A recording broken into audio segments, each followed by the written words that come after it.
বন্ধুরা, আজকের আমার ভিডিওর বিষয়বস্তু হলো গন্ধরাজ গাছের মার্চ মাসের পরিচর্যা।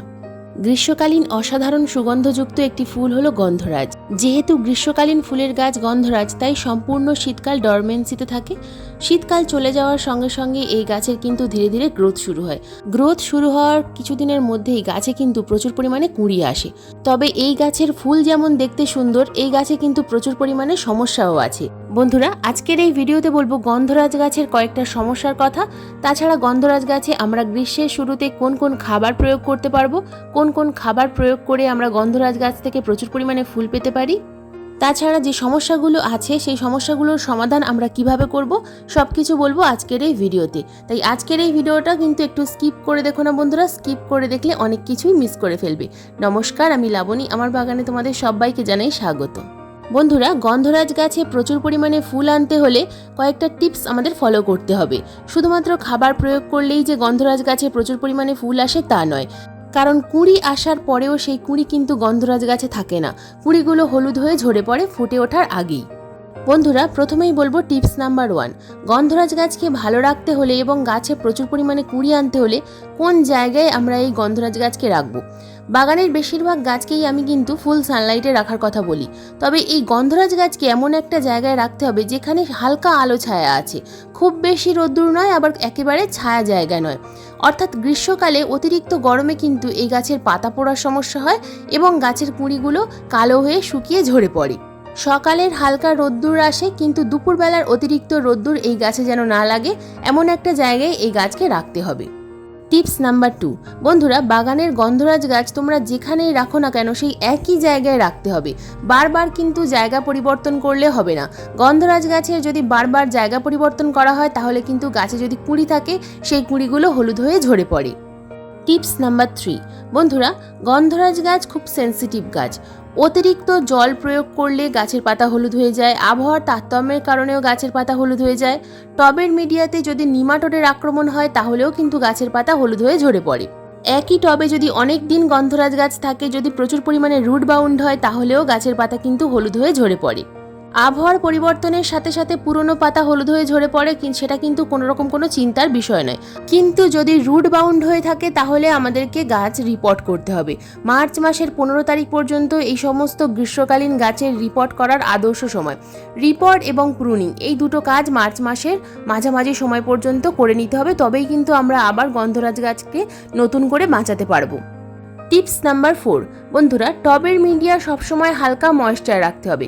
গন্ধরাজ গাছ হালকা ভেজা ভেজা মাটি পছন্দ করে, কিন্তু তা বলে এই নয় যে গাছের মাটিতে অতিরিক্ত পরিমাণ জল আমরা প্রয়োগ করছি কিন্তু নিচের দিকের মাটি ভেজা হয়ে আছে তাও আমরা জল প্রয়োগ করছি, তাহলে কিন্তু গাছের শিকড়ে নিমাটোডের আক্রমণ হবে।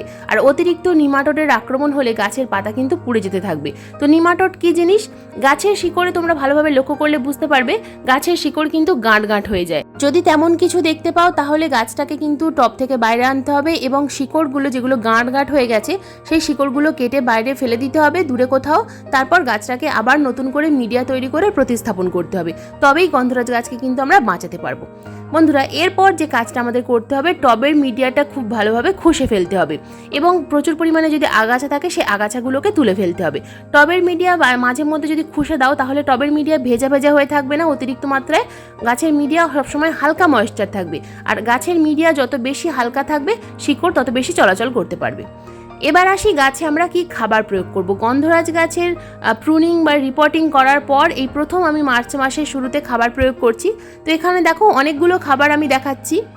কি কি খাবার নিয়েছি দেখো। প্রথম যে খাবারটা আমি নিয়েছি এটা হলো নিমখোল। যেহেতু গন্ধরাজ গাছে প্রচুর মাত্রায় পাতা পড়ার সমস্যা হয়, নিমাটোডের আক্রমণ খুব বেশি হয়, সেই কারণে নিমখোলটা আমাদের অবশ্যই প্রয়োগ করতে হবে। নিমখোল ছাড়াও আরও বিভিন্ন ধরনের উপাদান আছে, তো সেগুলো আমি পরবর্তী ভিডিওতে তোমাদের দেখাবো যে কি কি উপাদান প্রয়োগ করলে নিমাটোডের আক্রমণ হয় না। তো দেখো আমি এখানে নিয়েছি, যেহেতু আমার 20 ইঞ্চি বালতি, সেক্ষেত্রে আমি এখানে 2 চামচ পরিমাণ নিমখোল নিয়েছি। টবের সাইজ ছোট হলে 1 চামচ পরিমাণ নিমখোল নিতে হবে। এরপর যেটা দেখাচ্ছি এটা হলো পাকা কলার খোসার গুঁড়ো। পাকা কলার খোসা ভালোভাবে রোদ্দুরে শুকনো করে মিক্সার গ্রাইন্ডারে গুঁড়ো করে নিলেই কিন্তু এরকম গুঁড়ো হয়ে যাবে। গুঁড়ো না করে তোমরা টুকরো টুকরো করেও কিন্তু টবের মিডিয়াতে দিতে পারো, গুঁড়ো করে দিলে কাজ ভালো হয়, তাড়াতাড়ি কাজ হয়। তো এখানে আমি 1 মুঠো পরিমাণ নিয়েছি কলার খোসার গুঁড়ো। তোমরা এখানে পেঁয়াজের খোসার গুঁড়ো অথবা আলুর খোসার গুঁড়ো অথবা বায়ো পটাশ নিতে পারো। টবের সাইজ অনুযায়ী কিন্তু সবসময় খাবার দিতে হবে, যেহেতু আমার টবের সাইজ বড় সেই কারণে আমি এখানে 1 মুঠো পরিমাণ নিয়েছি, তোমরা 3 চামচ বা 5 চামচ ব্যবহার করবে।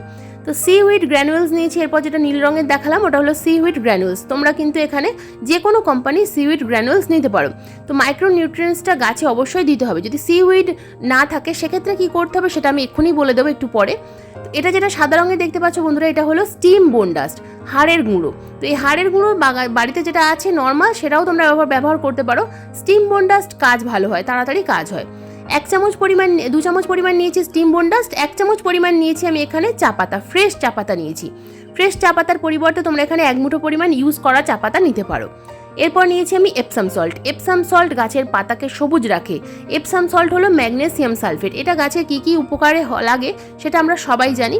মাঝখানে যেটা দেখাচ্ছি এটা হলো ট্রাইকোডার্মা ভিরিডি। বন্ধুরা, টবের মিডিয়াতে প্রতি মাসে একবার করে হলেও ট্রাইকোডার্মা ভিরিডি অবশ্যই প্রয়োগ করতে হবে। তবে ট্রাইকোডার্মা ভিরিডি প্রয়োগ করলে কিন্তু আর অন্য কোনো রাসায়নিক ফাঙ্গিসাইড বা অন্য রাসায়নিক খাবার প্রয়োগ করা যাবে না, অন্তত 15 দিন প্রয়োগ করা যাবে না। তো এই ট্রাইকোডার্মা ভিরিডি আমি 1 চামচ নিয়েছি। এই প্রত্যেকটা খাবার খুব ভালোভাবে একে অপরের সঙ্গে মিশিয়ে নিতে হবে, তারপর টবের কিনারা বরাবর খাবারটা প্রয়োগ করতে হবে। তো সম্পূর্ণ খাবারটা আমি ঢেলে দিলাম, দেখো একটা 20 ইঞ্চি বালতির মধ্যে। টবের সাইজ ছোট হলেই সম্পূর্ণ খাবারটা মিশিয়ে নিয়ে তোমরা কিন্তু অর্ধেকটা পরিমাণ খাবার এই গাছে প্রয়োগ করতে পারবে। তো টবের কিনারা বরাবর সম্পূর্ণ খাবারটা দিয়ে দিলাম এবং মাটি দিয়ে ভালোভাবে খাবারটাকে চাপা দিয়ে দিলাম। তো এরপর দিয়ে দেবো আমি ভরপুর মাত্রায় জল। গাছে টবের মাটি যেহেতু হালকা ময়েশ্চার ছিল তাই জল আমি একটু পরিমাণে কম প্রয়োগ করব। যদি তোমাদের টবের মিডিয়া একেবারে শুকনো হয়ে গিয়ে থাকে তাহলে পরিমাণে জলটা একটু বেশি প্রয়োগ করতে হবে। তবে চেষ্টা করবে যেন কখনোই একেবারে মিডিয়া শুকিয়ে না যায়। যদি খুব বেশি শুকিয়ে যায় তাহলে কিন্তু গন্ধরাজ গাছের পাতা সম্পূর্ণ হঠাৎ করে হলুদ হয়ে ঝরে পড়তে থাকবে। যে গাছে যদি কুঁড়ি থাকে সেই কুঁড়িগুলোও কিন্তু হলুদ হয়ে ঝরে পড়তে থাকবে। তাই সবসময় চেষ্টা করবে টবের মিডিয়া হালকা ময়েশ্চার রাখার, যেন কখনো চিপচিপে কাদা কাদা হয়ে না থাকে। দেখো আমি এখানে 1 লিটার জল এই 20 ইঞ্চির বালতিতে খাবারটা প্রয়োগ করার পর দিয়ে দিলাম। আমি প্রতিদিন এই গাছে জল প্রয়োগ করি, যেহেতু আজ আমি খাবার দেবো সেই কারণে আমি গতকাল এই গাছে কোনো রকম কোনো জল প্রয়োগ করিনি। যে কোনো টবে জল প্রয়োগ করার পর একটা বিষয় খুব ভালোভাবে লক্ষ্য করবে, যদি প্রচুর পরিমাণে জল প্রয়োগ করো ভরপুর মাত্রায় তাহলে দেখবে কিছুক্ষণের মধ্যে ড্রেনেজ হোল দিয়ে জলটা বেরিয়ে যাচ্ছে। যদি দেখো যে ভরপুর মাত্রায় জল প্রয়োগ করার পরেও জলটা একেবারে বাইরে বেরিয়ে যাচ্ছে না, তাহলে কিন্তু গাছের ডালপালায় ডাইব্যাক আসবে, গাছের শিকড় পচে যাবে এবং গাছের কাণ্ড শুকিয়ে যেতে থাকবে, তার সঙ্গে পাতা শুকিয়ে যাবে। তো বিভিন্ন ধরনের সিমটম কিন্তু তোমরা বুঝতে পারবে। তাই প্রতি মাসে অন্তত একবার বাগানের প্রত্যেকটা গাছের রুট ট্রিটমেন্ট অবশ্যই প্রয়োজন। রুট যদি ভালো থাকে গাছ কিন্তু ভালো থাকবে, রুট খারাপ হয়ে গেলে গাছটাও খারাপ হয়ে যাবে। খাবার প্রয়োগ করার পাশাপাশি প্রতি 10 দিন অন্তর অন্তর যে কোনো কীটনাশক গাছে কিন্তু আমাদের অবশ্যই স্প্রে করতে হবে, কারণ বাগানের যে কোনো গাছে লেদা পোকা, মিলিবাগ এবং জাপ পোকা, এই 3টে পোকা কিন্তু সবথেকে বেশি দেখা যায়। তাই কীটনাশক আমাদের অবশ্যই স্প্রে করতে হবে। এবার বলবো কুঁড়ি ঝরার সমস্যার আমরা কিভাবে সমাধান করব। খুব ভালোভাবে লক্ষ্য করলে তোমরা বুঝতে পারবে যে গাছে কোন সমস্যা হচ্ছে। একটা কুঁড়ি যখন বড় হয় সেই কুঁড়ির বোঁটাটা যদি দেখো যে হলুদ হয়ে ঝরে যাচ্ছে তাহলে বুঝতে হবে যে মাইক্রোনিউট্রিয়েন্টসের অভাবে হচ্ছে। আর যদি দেখো যে কুঁড়ির বোঁটাটা কালো হয়ে শুকিয়ে ঝরে যাচ্ছে তাহলে বুঝতে হবে যে ফাঙ্গাস প্রবলেম হয়েছে। তো 15 দিন অন্তর অন্তর ফাঙ্গিসাইড তো আমাদের অবশ্যই প্রয়োগ করতে হবে। যে কোনো ফাঙ্গিসাইড 10 দিন অন্তর অন্তর যদি প্রয়োগ করতে পারো তাহলে আরও ভালো রেজাল্ট পাওয়া যায়। যদি প্রথম সপ্তাহে স্যাপ ফাঙ্গিসাইড ইউজ করো, দ্বিতীয় সপ্তাহে রিডোমিল গোল্ড ইউজ করবে, তৃতীয় সপ্তাহে টাটা ব্লাইটক্স ইউজ করবে। তো এরকম একটু ঘুরিয়ে ফিরিয়ে গাছে ফাঙ্গিসাইড স্প্রে করার চেষ্টা করবে। কিন্তু যদি দেখো যে কুঁড়ির বোঁটা হলুদ হয়ে ঝরে যাচ্ছে বা গাছের পাতার শিরা সবুজ থাকছে, বাদবাকি অংশ হলুদ হয়ে যাচ্ছে, গাছের পাতা খুব বেশি পুড়ে যাচ্ছে, তো এগুলো কিন্তু অনুখাদ্য অর্থাৎ মাইক্রোনিউট্রিয়েন্টসের অভাবেই দেখা দেয়। তো আমি আমার বাগানের বেশিরভাগ গাছে বেশিরভাগ সময় দুটো অনুখাদ্য ইউজ করে থাকি। একটা হলো বায়োভিটা এক্স সিউইড লিকুইড, আর যদি সিউইড টবের মিডিয়াতে প্রয়োগ করি তাহলে গাছের পাতায় অন্য একটা অনুখাদ্য স্প্রে করি। তো অন্য অনুখাদ্যের মধ্যে আমি যেটা সবথেকে বেশি ব্যবহার করি সেটা হলো অ্যাগ্রোমিন ম্যাক্স। একটা 40 টাকার পাতা নিয়ে এলে কিন্তু অনেক দিন সেটা আমরা গাছে স্প্রে করতে পারি। 1 লিটার জলে 2 গ্রাম অ্যাগ্রোমিন ম্যাক্স মিশিয়ে আমি সকালবেলা গাছের পাতায় ভালোভাবে স্প্রে করি। শুধুমাত্র যে গন্ধরাজ গাছে স্প্রে করি তা নয়, যেদিন আমি অনুখাদ্য স্প্রে করি সেদিন আমি বাগানের যে কোনো গাছেই কিন্তু স্প্রে করে থাকি, কারণ অনুখাদ্য অর্থাৎ মাইক্রোনিউট্রিয়েন্টস প্রত্যেকটা গাছের কিন্তু প্রয়োজন। মাইক্রোনিউট্রিয়েন্টস, ফাঙ্গিসাইড এবং পেস্টিসাইড কখনোই কিন্তু দুপুরবেলার রোদ্দুরে স্প্রে করতে যাবে না। সকালবেলা 9টার মধ্যে স্প্রে করা যায়, আর অথবা বিকেল 5টা থেকে সন্ধ্যা পর্যন্ত আমরা গাছে এই মাইক্রোনিউট্রিয়েন্টস, পেস্টিসাইড অথবা ফাঙ্গিসাইড গাছে স্প্রে করতে পারি। রোদ্দুরে স্প্রে করলে গাছের পাতা পুড়ে যাওয়ার সম্ভাবনা আরও বেশি থাকে। বন্ধুরা, প্রথম থেকে শেষ পর্যন্ত যে কটা পয়েন্টের কথা বললাম, এই পয়েন্টগুলো তোমরা অবশ্যই ফলো করার চেষ্টা করবে। গন্ধরাজ গাছের এই পয়েন্টগুলো ফলো করো এবং গাছে খাবার প্রয়োগ করো, দেখবে গন্ধরাজ গাছে কিন্তু তোমরা প্রচুর পরিমাণে ফুল পাবে। তবে মাসে একবার রুট ট্রিটমেন্টটা করার কিন্তু অবশ্যই চেষ্টা করবে। বন্ধুরা, এই ছিল আমার গন্ধরাজ গাছের মার্চ মাসের পরিচর্যার ভিডিও। আজকের এই ভিডিও তোমাদের কেমন লাগলো অবশ্যই কমেন্ট করে জানাবে। ভিডিও সংক্রান্ত যদি কোনো রকম কোনো প্রশ্ন থাকে, যদি কোথাও কিছু বুঝতে অসুবিধা হয়, তাহলে অবশ্যই আমাকে কমেন্ট করবে, আমি যথাযথ উত্তর দেওয়ার চেষ্টা করব। তাছাড়া যদি এই ভিডিওগুলো তোমাদের ইনফরমেটিভ বলে মনে হয়, তাহলে সকল বন্ধুদের কাছে ভিডিওটা শেয়ার করার অনুরোধ রইল। বন্ধুরা, আজকের এই ভিডিও যদি তোমাদের ভালো লেগে থাকে, যদি কাজের মনে হয়, তাহলে ভিডিওটাকে লাইক করো, শেয়ার করো, হাইপ করো। চ্যানেলে নতুন বন্ধু হয়ে থাকলে চ্যানেলটাকে সাবস্ক্রাইব করে পাশে বেল আইকনটা প্রেস করে দিও এরকম নিত্য নতুন বাগান সংক্রান্ত ভিডিও দেখার জন্য। কারণ এরকম নিত্য নতুন বাগান সংক্রান্ত ভিডিও আমি প্রতিদিন ঠিক সন্ধ্যা 6টার সময় আপলোড করি। ভিডিও আপলোড করার সঙ্গে সঙ্গে যখনই ভিডিও লাইভ হবে, তোমাদের মোবাইল স্ক্রিনে অথবা কম্পিউটার স্ক্রিনে ভিডিও নোটিফিকেশন পৌঁছে যাবে। আজকের এই ভিডিওটা সম্পূর্ণ মনোযোগ দিয়ে দেখার জন্য তোমাদের সবাইকে জানাই অসংখ্য অসংখ্য ধন্যবাদ।